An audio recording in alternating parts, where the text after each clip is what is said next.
नमस्कार साथियों, मेरे भावी पुस्तकालय अध्यक्षों, आप सभी का स्वागत है।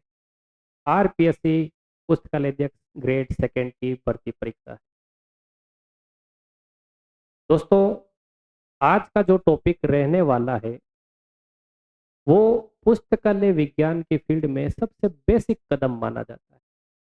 आप यूं समझ लीजिए कि पुस्तकालय विज्ञान का ये आधार है, नींव है, और इस नींव के बिना आप लाइब्रेरी साइंस में मकान खड़ा नहीं कर सकते।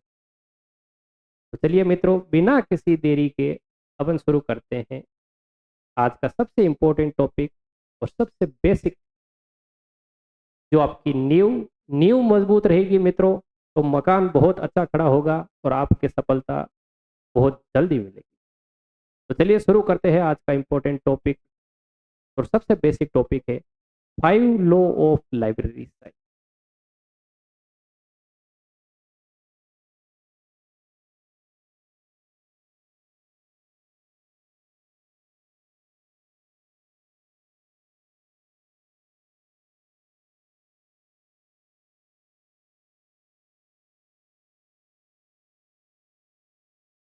दोस्तों, 5 लॉ ऑफ लाइब्रेरी साइंस को आप हिंदी मीडियम वाले पुस्तकालय विज्ञान के पंचसूत्रों के नाम से इस टॉपिक को जानते हैं। यानी इसको पंचसूत्र भी बोला जाता है, 5 नियम बोला जाता है, पंच नियम बोलते हैं, और इंग्लिश में इसको 5 लॉ ऑफ लाइब्रेरी साइंस कहते हैं। मित्रों, ये वह टॉपिक है जिससे सारे के सारे टॉपिक लाइब्रेरी साइंस के आपके इस टॉपिक से इंटरकनेक्टेड, यानी कहीं ना कहीं इस टॉपिक का उनके साथ सीधा संबंध है। 5 लॉ आपको हर एक लाइब्रेरी साइंस की फील्ड में, चाहे आप क्लासिफिकेशन में करो, चाहे आप मैनेजमेंट का कोई देखो, पुस्तकालय विज्ञान के ये 5 नियम है। ये पुस्तकालय विज्ञान के सारे सब्जेक्ट से कहीं ना कहीं रूप से जुड़ा हुआ है। तो चलिए शुरू करते हैं बेसिक चीजें जो आपको 5 लॉ ऑफ लाइब्रेरी साइंस के बारे में जान लेनी है। देखिए मित्रों, सबसे पहले आपको ये पता होना चाहिए कि ये पंचसूत्र दिए किसने हैं। तो आप सभी को अगर पता होगा, नहीं पता है तो S. R. रंगनाथन। मित्रों, ये उस महान व्यक्तित्व का नाम है जिसकी वजह से आप सभी इस फील्ड में आए हो या इस फील्ड में करियर बनाने की सोच रहे हैं। जी हाँ मित्रों, यह वह व्यक्तित्व है जिसको अपने भारत में फादर ऑफ लाइब्रेरी साइंस के नाम से जाना जाता है।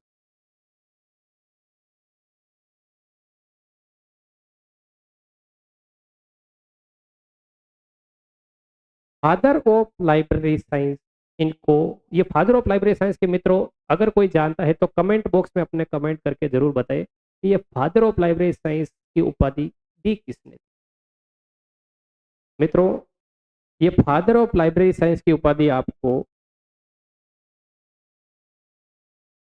मॉरिस पी ग्वायर ने दी थी।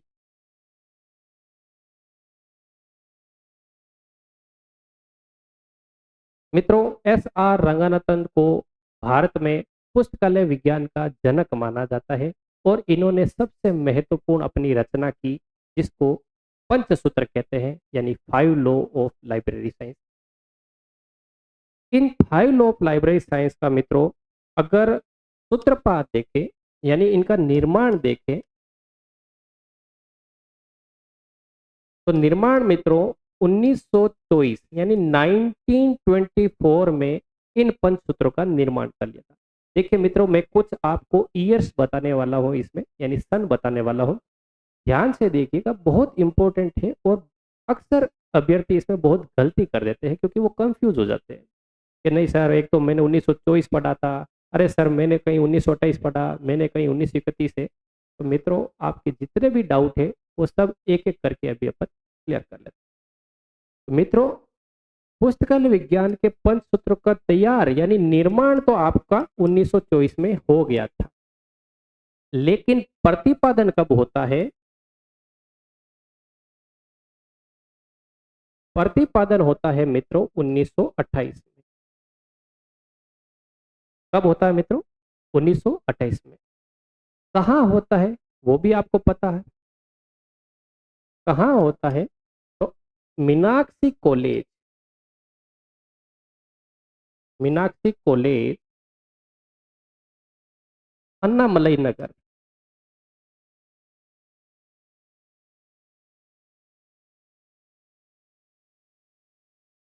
मीनाक्षी कॉलेज, अन्नामलई नगर में इन पंचसूत्रों का प्रतिपादन किया जाता है। कब किया जाता है? 1928। याद रखना मित्रों, मैंने प्रतिपादन बोला है और अब कहने जा रहा हूं प्रकाशन।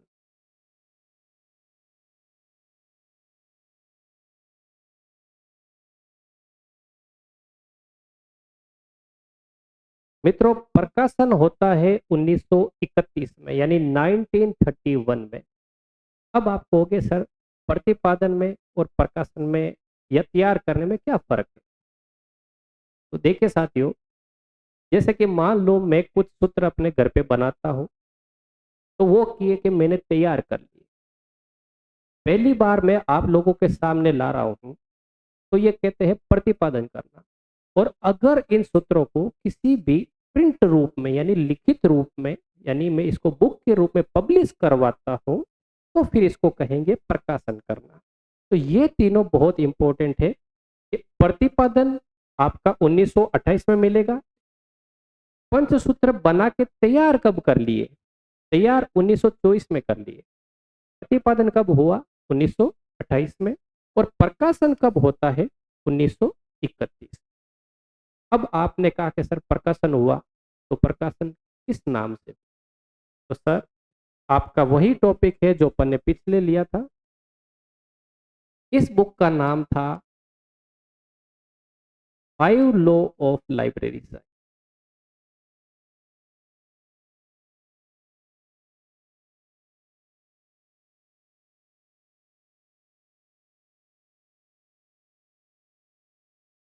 देखिए मित्रों, अपन ने छोटी छोटी जानकारी आज अपन ने इकट्ठा करी है कि इस पंचसूत्रों का निर्माण कब होता है? 1924 में, यानी 1924 में। प्रतिपादन कब होता है? 1928 में। प्रकाशन कब होता है? 1931 में, यानी 1931।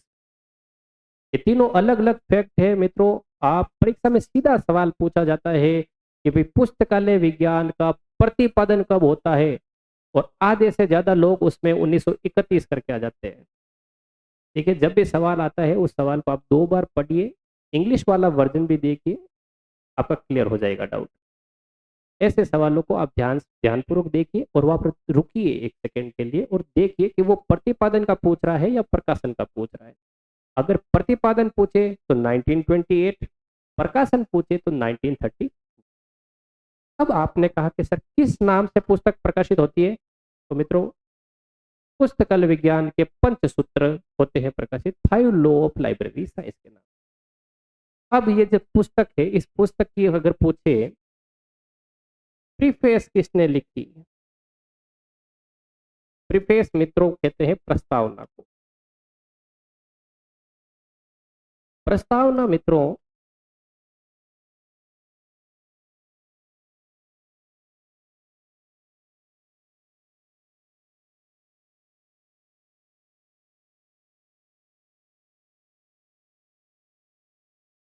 कौन लिखता है सर? प्रस्तावना लिखते हैं PS शिवा स्वामी अय्यर। तो सर कहेंगे आपको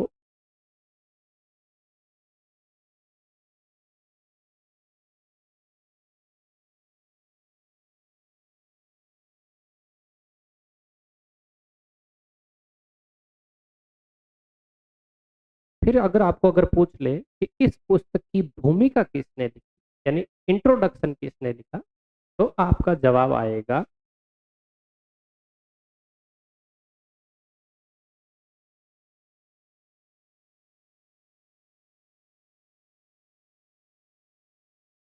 WCB सेयर। यानी अगर आपको पूछे कि 5 लॉ ऑफ लाइब्रेरी साइंस की प्रस्तावना यानी प्रीफेस किसने लिखी, तो मित्रों प्रस्तावना यानी प से प जोड़ सकते हो PS शिवास्वामी अय्यर। देखिए मित्रों, यहाँ पे कई बार अभ्यर्थी ये भी गलती कर देते, सवाल सीधा सिंपल सा आता है कि भाई पुस्तकालय विज्ञान की प्रस्तावना किसने लिखी, और वहां पे अभ्यर्थी कहते हैं कि सर या तो PS शिवा स्वामी अय्यर है और या CB शेयर्स है। बाकी दो को तो वो एलिमिनेट कर देता है, यानी ऑप्शन को हटा देता है और फिर कंफ्यूजन कर देता है और वो गलती से CB शेयर्स कर देता है। मित्रों, आया हुआ सवाल आप हाथ से गंवा देते हो। तो आप कुछ भी टॉपिक हो जहां आपको लगे कि यहाँ द्वंद्व की स्थिति है या यहाँ मुझे भ्रम हो सकता है, वहां पर कुछ ना कुछ आप अपना इंटरलिंक कर लीजिए, किसी भी चीज से कर सकते हैं। तो मान लो अपन ने किया प्रस्तावना, यानी पी प्रीफेस PS शिवा स्वामी अय्यर। इंट्रोडक्शन यानी भूमिका किसने लिखी? CB शेयर्स ने। फिर इस बुक का पब्लिशर कौन है? अगर इस बुक का पब्लिशर पूछे, यानी प्रकाशक, तो मित्रों इस बुक का प्रकाशक है आपके MLA। ये मित्रों MLA वो नहीं है जो विधायक है, ये MLA है आपका मद्रास लाइब्रेरी एसोसिएशन।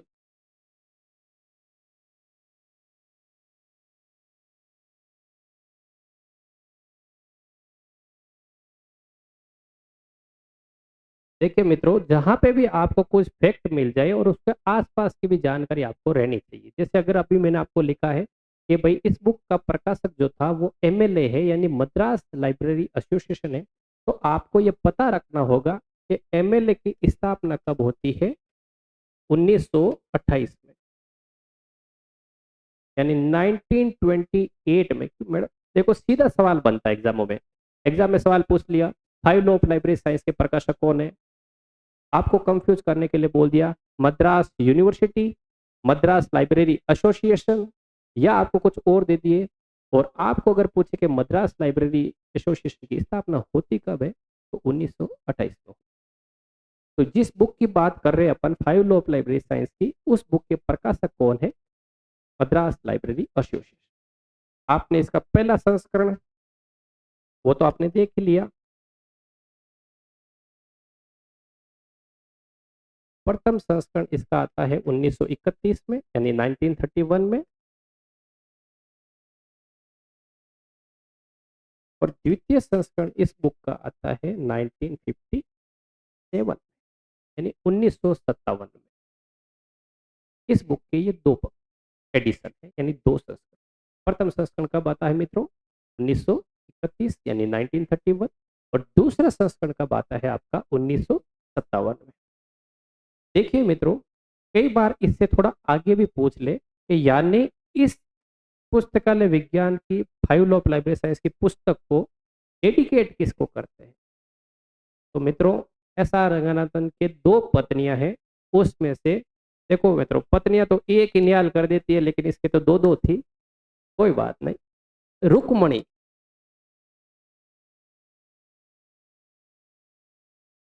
रुक्मणी देवी को in five law of library science को क्या करता है? डेडिकेट कर। तो अभी आपने क्या क्या जानकारी हासिल करी कि five law of library science बन के तैयार कब हो गया? 1924 में। प्रतिपादन कब हुआ? 1928 में। कहाँ हुआ? मीनाक्षी कॉलेज अनामलाई नगर में। कब हुआ? 1931 में प्रकाशन। तो प्रस्तावना किसने लिखी? PS शिवा स्वामी अय्यर ने। भूमिका किसने लिखी? WCB शेयर्स ने। प्रकाशक कौन है? Madras library association. Madras library association की स्थापना कब होती है? 1928 में। और इस किताब को डेडिकेट किसको करते हैं? श्रीमती रुक्मणी देवी। अब आपने ये भी सुना होगा कि इस बुक को वर्तमान में ESS पब्लिकेशन से ये किताब पब्लिकेशन होती है। तो इसके रिगार्डिंग भी मैं आपको फैक्ट बता दूं कि ESS पब्लिकेशन ने 2006 में शारदा रंगनाथन एंडोमेंट जो ट्रस्ट है, शारदा रंगनाथन एंडोमेंट, उसके साथ में इन्होंने कोलेबोरेट कर लिया और पब्लिकेशन राइट हासिल कर लिए। और 2006 के बाद में ईएसएस पब्लिकेशन इस पुस्तक को मार्केट में प्रिंट करता है। ये सारी छोटी छोटी जानकारी थी five law of library science. जैसा कि दोस्तों हमने आपको बताया था कि क्लास का क्लास में ही याद करा देंगे।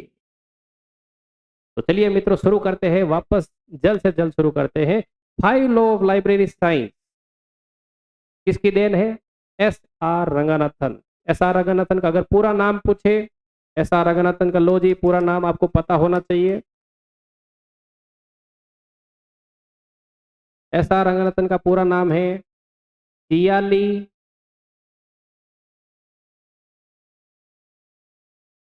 रामामृत रंगनाथन। दोस्तों कई बार आपको एग्जाम में सवाल पूछ लिया जाता है कि एस आर रंगनाथन में से उनका जो नाम है सियाली, ये सियाली किसका नाम है? उनके पिता का नाम, उनके माता का नाम, उनके गांव का नाम या उनके बचपन का नाम? तो दोस्तों सियाली उनके गांव का नाम था, यानी उनके विलेज का नाम। इस नाम पे उनका एस आर रंगनाथन नाम पड़ा, यानी सियाली रामामृत रंगनाथन नाम पड़ा। तो जल्दी से रिवाइज करिए। Five law of library science book है, किसकी देन है? एस आर रंगनाथन, यानी सियाली रामामृत रंगनाथन की देन है। इस पंचसूत्र को कब तैयार किया जाता है? तो 1924 में तैयार किया जाता है, यानी 1924 में तैयार किया जाता है। प्रतिपादन कब होता है? तो 1928 में किया जाता है। प्रकाशन कब किया जाता है? 1931 में, यानी 1931 में किया जाता है। तो इस पुस्तक की प्रस्तावना किसने लिखी? तो पी एस शिवास्वामी अय्यर ने लिखी। भूमिका किसने लिखी? डब्ल्यू सी बी शेष ने लिखी। प्रकाशक कौन है, यानी who is the publisher of the book five law of library science? Madras library association. Madras library association की स्थापना कब होती है? 1928 में। इस पुस्तक को डेडिकेट किसको करते हैं? श्रीमती रुक्मणी देवी को करते हैं। इस पुस्तक का वर्तमान में प्रकाशन कौन करता है? तो वर्तमान में ईएसएस पब्लिकेशन करता है, जिसने 2006 में शारदा रंगनाथन एंडोमेंट ट्रस्ट के साथ एसोसिएट कर लिया और पब्लिकेशन राइट्स हासिल कर। ये सब छोटी छोटी जानकारी five law of library science के माध्यम से समझा। अब सबसे इंपॉर्टेंट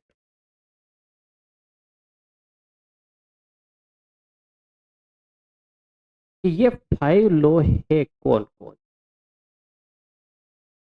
देखिए दोस्तों, कई अभ्यर्थी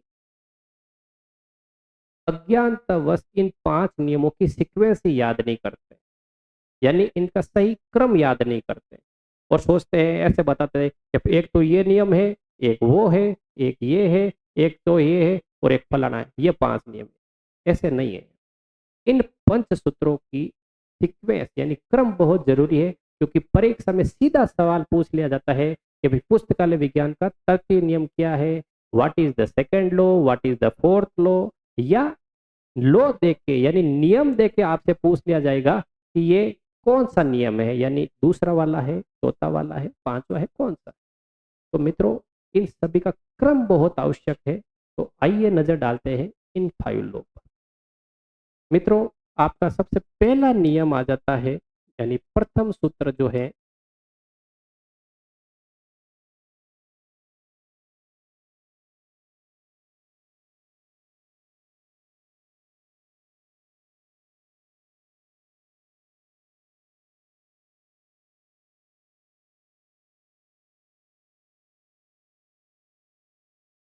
पुस्तक के उपयोगार्थ है।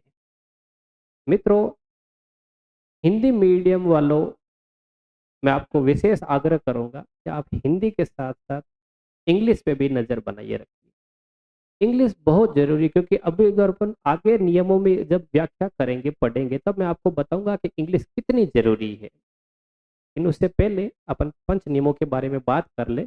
यानी आपका जो ये फर्स्ट लॉ है वो क्या कहता है? Books are for use.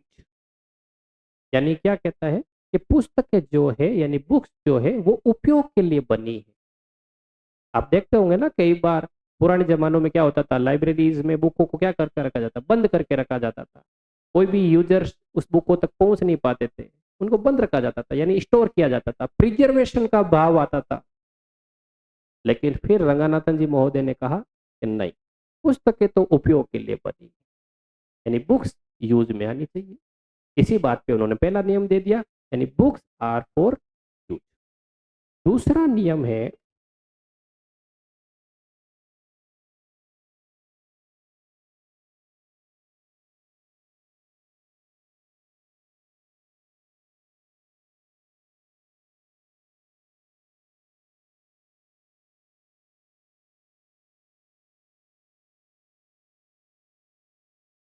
पुस्तकें सर्वार्थ है।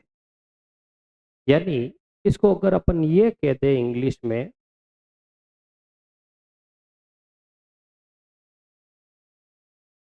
Books are for all, books are for all, यानी पुस्तकें सभी के लिए बनी है, बिना किसी भेदभाव के। कोई जात पात नहीं देखता, कोई धर्म नहीं देखता, कोई लिंग आधार पर, किसी पे आधार, सभी प्रकार के पाठकों को पुस्तकें मिलनी चाहिए। ये बात किस पे आती है, सेकंड लो, यानी बुक्स आर फॉर ऑल। तो चलिए मित्रों, अगर अपन इस सूत्र को कहीं ऐसा कह दे कि बुक्स आर फॉर ऑल, अगर ये कहें, या अगर अपन इसको कह दें कि एवरी रीडर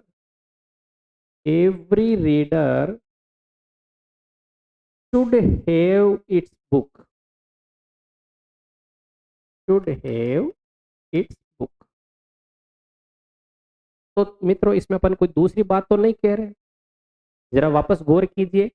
अगर मैं कहूं कि बुक्स आर फॉर ऑल, यानी पुस्तकें सभी के पास हो, या अगर इसको मैं ये कहूं कि प्रत्येक पाठक के पास पुस्तक हो, यानी every reader should have it's book, तो दोनों में मित्रों कोई अंतर नहीं।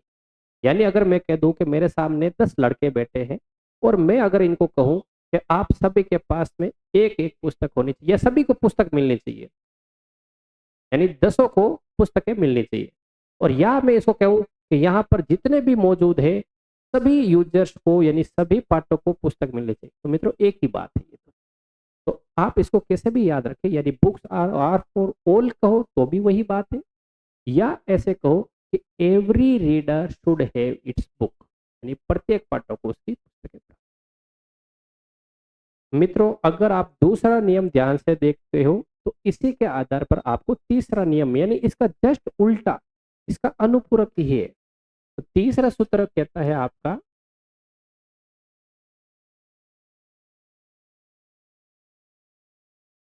यानी प्रत्येक पुस्तक को उसका पाठक मिले।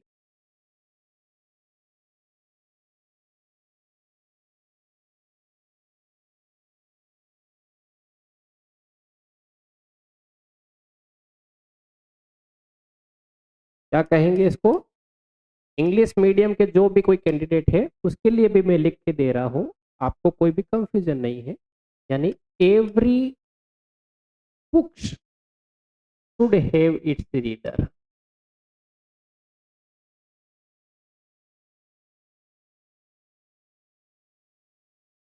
यानी अपन देखिए मित्रों, यहां पर मैंने लिखा था एवरी रीडर, यहाँ पर यहाँ मैंने बोले बात करी कि every reader should have it's book, यानी प्रत्येक पाठक को उसकी पुस्तक मिले।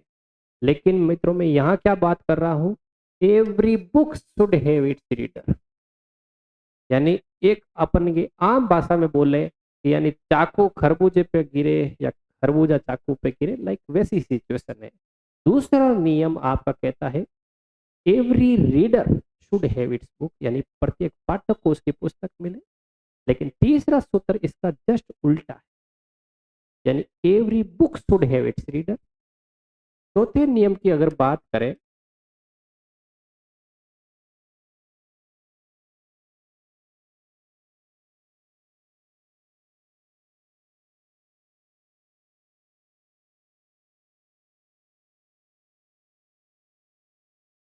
तो चौथा नियम है मित्रों, पाठक का समय बचाओ। यानी चौथा नियम कहता है कि पाठक आपके लिए भगवान समान है। दुकान पे जाते हो तो दुकानों पे लिखा होता है ना कि ग्राहक ही भगवान है। उसी तरह से पाठक लाइब्रेरी के लिए सबसे इंपॉर्टेंट चीज है, यानी यूजर्स। तो इस पे भी रंगानाथन जी ने बल दिया और कहा कि पाठक का समय बहुत इंपॉर्टेंट है, अमूल्य है। इसको बहुत जल्द से जल्द इसको अपन को सर्विस देनी है, सेवा देनी है और उसके शंका का समाधान करना है। तो चौथा सूत्र है आपका, पाठक का समय बचाओ। यानी फोर्थ लॉ क्या कहता है? Save the time of reader. Save the time of reader. चलिए मित्रों, सबसे लास्ट में बात करते हैं पंचम नियम की।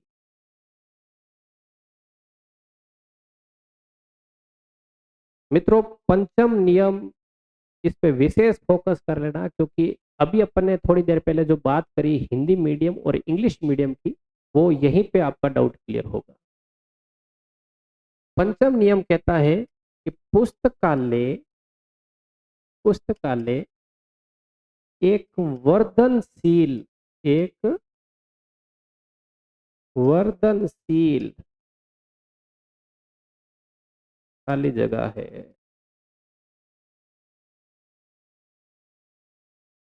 क्या कहा मैंने मित्रों? Library is a growing.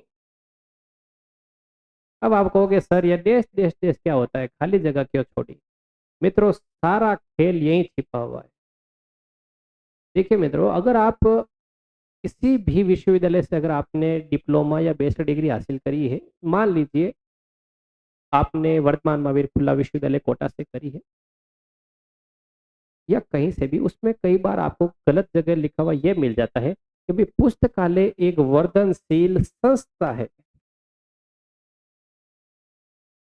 ये जिक्र मित्र मैं इसलिए कर रहा हूं क्योंकि RSMSB बोर्ड द्वारा 2016 में जो थर्ड ग्रेड लाइब्रेरी भर्ती हुई थी, उसमें एग्जैक्टली यही सवाल था कि पुस्तकालय विज्ञान का 5वां नियम कौन सा है। उसको इस तरीके से प्रेजेंट किया था, library is a growing dot dot dot dot dot dot. और वहां पर आपको ऑप्शन में दे दिए, ए ऑप्शन दे दिया इंस्टीट्यूट, यानी इंस्टीट्यूशन बोल दिया। बी ऑप्शन कह दिया ऑर्गेनाइजेशन।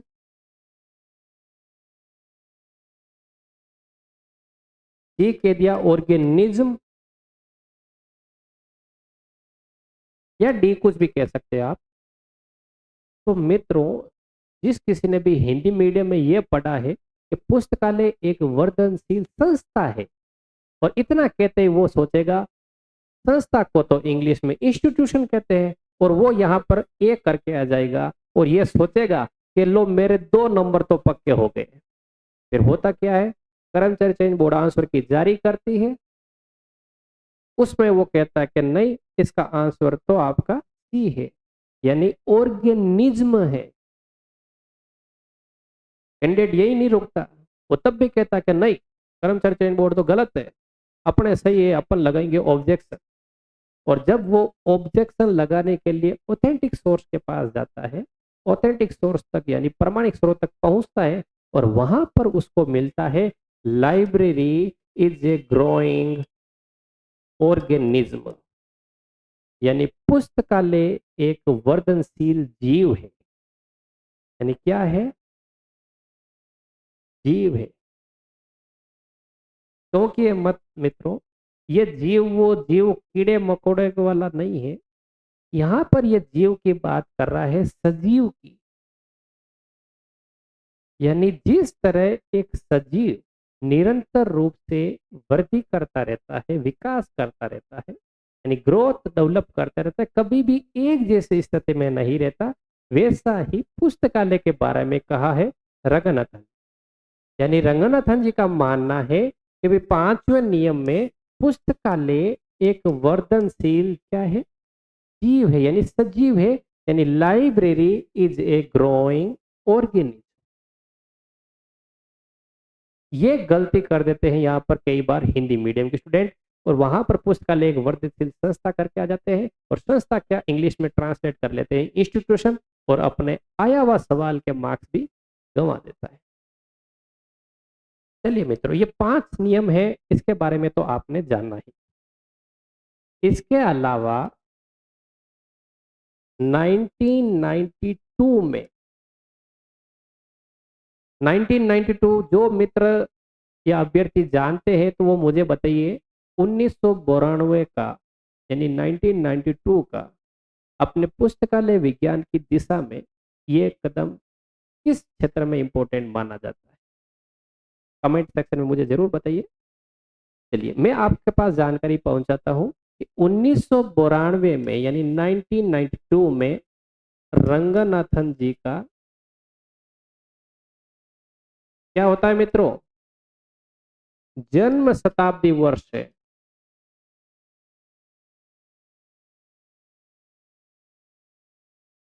क्या है 1992 में? जन्म शताब्दी वर्ष। इसका मतलब रंगनाथन जी का जो जन्म है वो कब होता है? जन्म होता है 1892 यानी 1892, और इनकी मृत्यु होती है 1972 में।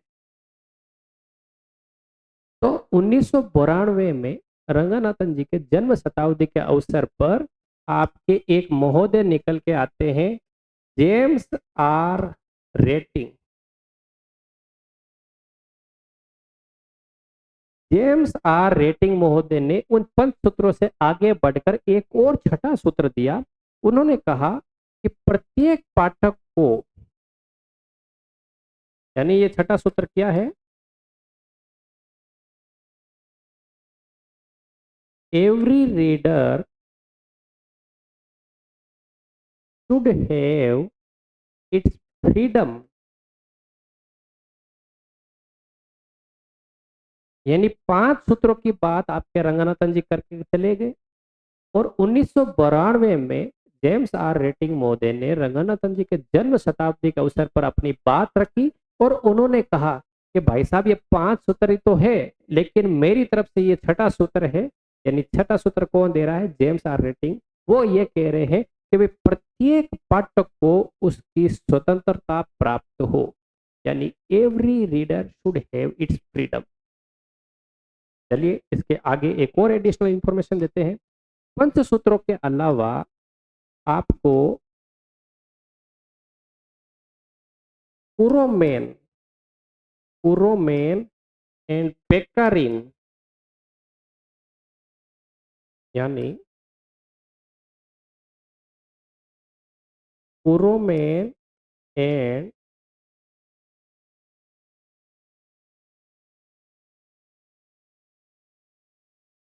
पेकारिन महोदय ने आपके 2 और अनुपूरक सूत्र दिए।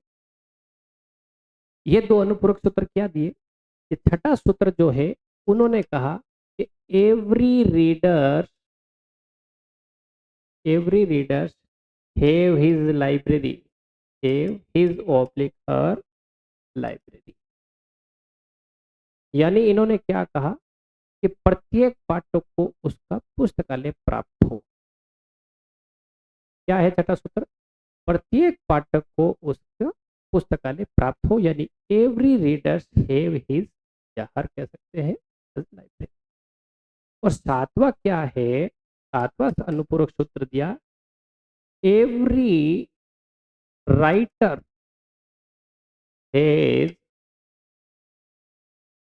Contribution to the library. ये बात कौन करता है दोस्तों? कुरोनिन एंड पेकारिन महोदय ने 2 अनुपूरक यानी सप्लीमेंट सूत्र दिए, छठा और सातवां। क्या कहा कि every reader have his library, यानी प्रत्येक पाठक को उसका पुस्तकालय प्राप्त हो। और सातवां दिया, every writer should have its contribution to the library, यानी प्रत्येक लेखक का पुस्तकालय में योगदान होना चाहिए। इसके अलावा मित्रों, अगर आप बात करें 2004 में 2004 में अली रेंजा नोरूजी ने इन 5 लॉ के बारे में चर्चा करके इस 5 लॉ का जो यूज है वो वेब के रूप में बताया। किसके रूप में बताया मित्रों? वेब के रूप में। तो दोस्तों आपको आज मैंने काफी कुछ नई नई जानकारियां भी दी है 5 लॉ के बारे में। ये 5 लॉ क्या है, इसके बारे में क्या है, चलिए जल्दी से रिवाइज कर लेते हैं, क्योंकि हमने आपको कहा था कि क्लास में ही रिवाइज करा देंगे। तो जल्दी से शुरू करते हैं आपका फ्लैशबैक। अपने फ्लैशबैक में जाइए, पिछले आधे घंटे में आपने जो भी नोट्स बनाए हैं उसकी तरफ वापस देखिए। अपने शुरुआत करी कि 5 लॉ ऑफ लाइब्रेरी साइंस की रचना कौन करता है? जल्दी से बताइए मित्रों। SR रंगानाथन, यानी सियाली रामामर्त रंगानाथन। ये कौन है? इनको भारत में फादर ऑफ लाइब्रेरी साइंस के नाम से जाना जाता है। फादर ऑफ लाइब्रेरी साइंस की उपाधि कौन देता है मित्रों? मॉरिस बी ग्वायर देते हैं। सियाली रामामर्त रंगनाथन में सियाली वर्ड क्या है? तो सियाली उनके गांव का नाम है। इन पंचसूत्रों का निर्माण कब किया जाता है? तो 1924 में किया जाता है, यानी 1924 में किया जाता है। तो इसका प्रतिपादन कब किया जाता है? 1928 में, यानी 1928 में किया जाता है। इसका प्रकाशन कब किया जाता है? यानी 1931 में किया जाता है, 1931 में। अच्छा, 1931 में प्रकाशन किस नाम से किया जाता है? तो वही जो अपना टॉपिक है, 5 लॉ ऑफ लाइब्रेरी साइंस। इस पुस्तक का प्रथम संस्करण कब आता है? 1931 में। इसका दूसरा संस्करण कब आता है? 1957 में। इस बुक की प्रस्तावना कौन लिखता है? PS शिवास्वामी अय्यर लिखता है। भूमिका कौन लिखता है? WCB शेयर्स है। इसका प्रकाशक कौन है? मद्रास लाइब्रेरी एसोसिएशन है। इस मद्रास लाइब्रेरी एसोसिएशन की स्थापना कब होती है? 1928 में होती है। इस पुस्तक को डेडिकेट किसको करते हैं? रुक्मणी देवी जी को करते हैं। ये तो हो गई छोटी छोटी बातें। अब 5 नियम है कौन कौन से? पहला नियम है आपका बुक्स आर फॉर यूज, यानी पुस्तकें उपयोग के लिए है। दूसरा सूत्र है आपका बुक्स आर फॉर ऑल, यानी पुस्तकें सभी के लिए है। अगर आप इसका भी ऐसे भी कह सकते हो कि every reader should have it's book. तो तीसरा क्या है? तो आपको बता ही था, इसका जस्ट उल्टा कर दो, every book should have it's reader, यानी प्रत्येक पुस्तक को उसका पाठक मिले। चौथा नियम है पाठक का समय बचाइए, यानी every save the time of reader. और पांचवा नियम है library is a growing organism, यानी पुस्तकालय एक वर्धनशील जीव है। जीव का मतलब है सजीव, यानी पुस्तकालय एक सजीव की भांति निरंतर रूप से वृद्धि करता रहता है, विकास होता रहता है। यह विकास अगर बाद में पढ़ेंगे अपने कि यह विकास 2 तरीके से होता है, यानी चाइल्ड ग्रोथ और एडल्ट ग्रोथ, यानी बाल विकास और वयस्क विकास के रूप में होता है। तो मित्रों, आज की क्लास अपने थी 5 लॉ ऑफ लाइब्रेरी साइंस के बारे में, जिसमें आपको मैंने बेसिक से बेसिक चीजें दी। हाँ, कुछ कुछ आपके रिवाइज करना और रह गया, जैसे कि 1992 में जेम्स आर रेटिंग महोदय आते हैं और वो कहते हैं कि प्रत्येक पाठक को उसकी स्वतंत्रता प्राप्त हो, यानी every readers have his freedom. उसके बाद में पुरोनेन एंड पेकरिन महोदय आते हैं और वो 2 सप्लीमेंट सूत्र देके जाते हैं, यानी 2 अनुपूरक सूत्र देते हैं। एक कहते हैं कि भाई प्रत्येक पाठक को उसकी लाइब्रेरी प्राप्त हो, यानी every readers have his library. And 7वां अनुपूरक सूत्र देते हैं every writers have its contribution to the library, यानी प्रत्येक लेखक का पुस्तकालय में योगदान होना चाहिए। ये सारी चीजें अपने डिस्कस करी है आज फाइलों के बारे में। कल मित्रों 8 बजे अपन YouTube पे लाइव मिलेंगे इन पंचसूत्रों के बारे में विस्तार से पढ़ने के लिए, जिसमें हम आपको बताएंगे कि first law books are for use है, इसके क्या क्या इम्प्लीकेशंस होते हैं। देखिए मित्रों, आप लोगों ने अगर अपने पढ़ाई करी होगी, कुछ कुछ बेसिक चीजें देखी होगी, तो आपने पढ़ते वक्त बहुत भ्रमित हो जाते हो कि सर हमें तो सारे सूत्र एक जैसे ही लगते हैं। सारे सूत्र हमें ऐसा लगता है कि ये जैसे ही पढ़े हमें लगता है कि सर ये तो प्रथम नियम में जाएगा, सर ये तो दूसरे में जाएगा। मित्रों, मैं दावा करता हूं कि अपने पंचसूत्रों की क्लास होने के बाद में आप में ऐसा कोई भ्रम नहीं रहेगा, कोई डाउट नहीं रहेगा। कंसेप्ट सबका आपका क्लियर होगा। तो चलिए मित्रों, कल अपन मिलते हैं 8 बजे लाइव, आपके साथ में जुड़ा रहूंगा और आप लोग मुझे लाइव में किसी भी प्रकार का कोई सवाल पूछ सकते हैं पुस्तकालय विज्ञान के रिगार्ड। तो कल मिलते हैं। मेरे भावी पुस्तकालय दर्शकों को बहुत बहुत प्रणाम। नमस्कार। धन्यवाद।